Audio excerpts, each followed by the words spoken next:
The EBS Coolant service equipment is a 110 volt AC powered equipment with a fused switch, on and off switch. All power is converted to 12 volts DC for operations. The control panel has 3 positions, 1 switch. The left position is fill flush, the middle position is off, and the right position is vacuum. The equipment has 2 8-gallon tanks inside the equipment. One is for new fluid, which is filled by a filler tube at the top of the equipment. The waste tank is emptied by an on and off switch at the rear of the cabinet. The service hose connections are at the top of the machine. The clear hose is for fill and the blue hose is for vacuum. There's also a priming valve at the service connection. The hoses are 7 feet in length. To begin the service, fill the new fluid tank to the desired amount of fluid for the service. In this case, we have filled the new fluid tank to 6 gallons.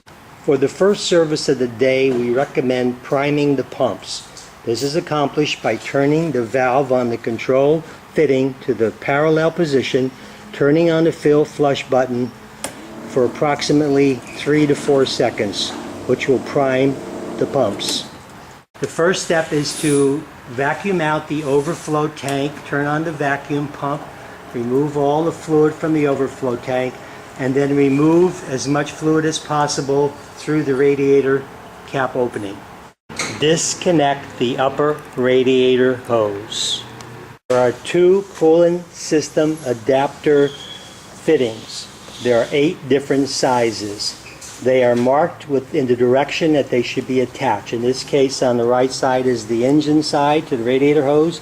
On the left side is to the top of the radiator. Add the flush cleaner chemical to the radiator.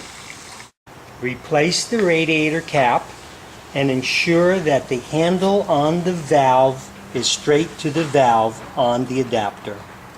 Start the engine and run it for the length of time suggested by the chemical flush manufacturer.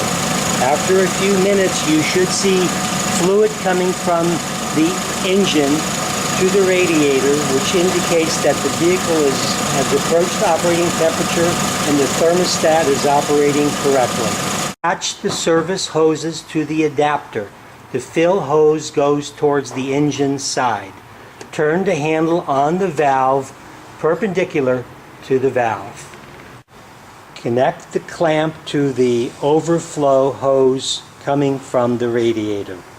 Turn the fill flush button on and fluid from the new tank will start going into the engine through the cooler hose. Fluid coming out of the radiator will go back into the waste tank in the equipment. After completion of the service amount, disconnect all adapters and replace the radiator hose onto the radiator.